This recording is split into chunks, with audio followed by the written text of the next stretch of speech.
was in school, being forced to read books in English class was never something that I looked forward to. I'm the kind of guy that likes to pick and choose my own reading material, you know what I mean? Whatever that might be.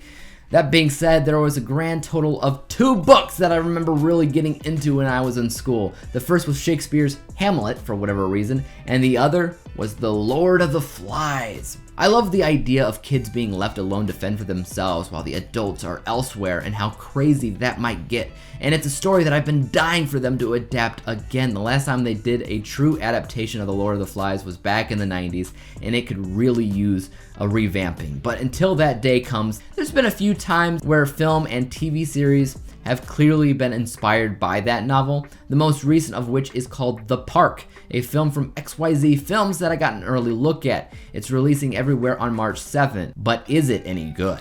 Let's get cracking. The Park ultimately follows a group of prepubescent kids as they wander the earth alone after a deadly plague has killed off all the adults that had already gone through puberty. This plague still exists, so when the kids eventually go through puberty, they too are doomed.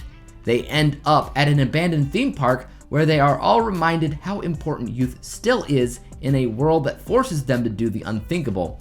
All the while, a group of people are after them, known only as the Blue Meanies. So like I said, I love this type of concept, kids being left alone to fend for themselves in this cruel, cruel world. I think that there's something there to explore, and I thought that The Park ultimately did a pretty good job with that, as the kids in this film all did a pretty great job performance-wise. You never really know if a kid actor can really get the job done, especially in a lower budgeted film like this, but they did here. You often feel the toll that these kids feel for being forced to go through all these different extreme lengths in order to survive.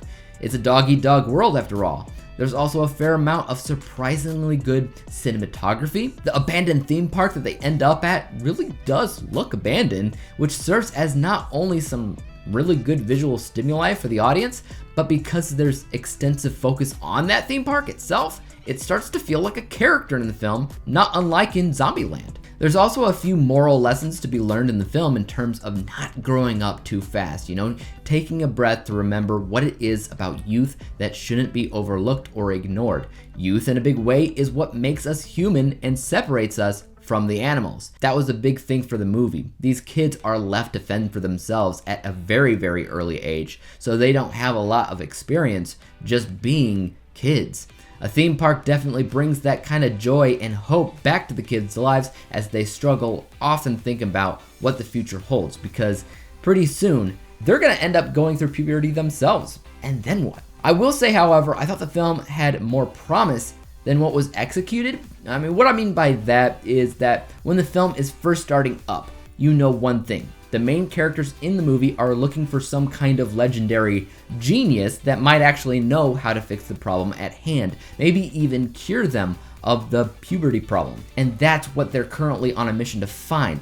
Not only that, but they're also on the lookout for mysterious villains known only as the Blue Meanies, which I love that name, by the way. I know the reference is to the Yellow Submarine cartoon back in the 60s. This was a really strong opening though, but when they find that theme park, it's mostly ignored. And the actual narrative of what they were doing kind of stops right then and there, and is mostly ignored as they hang out at the theme park. I don't think most people will have a problem with that. I'm usually a little bit more anal retentive when it comes down to following a narrative structure like that, but that was a little bit of a problem for me because I was invested in that genius story, in that Blue Meanies story, and those things just didn't hold as much weight as I would have liked to see them have, but even so, I enjoyed the film. I had a good time with it. I was sucked in and I wanted to see what would happen next, as for the most part, I found the movie to be pretty unpredictable. Now, with that being said, let's go ahead and take a look at my final score for The Park, which I rated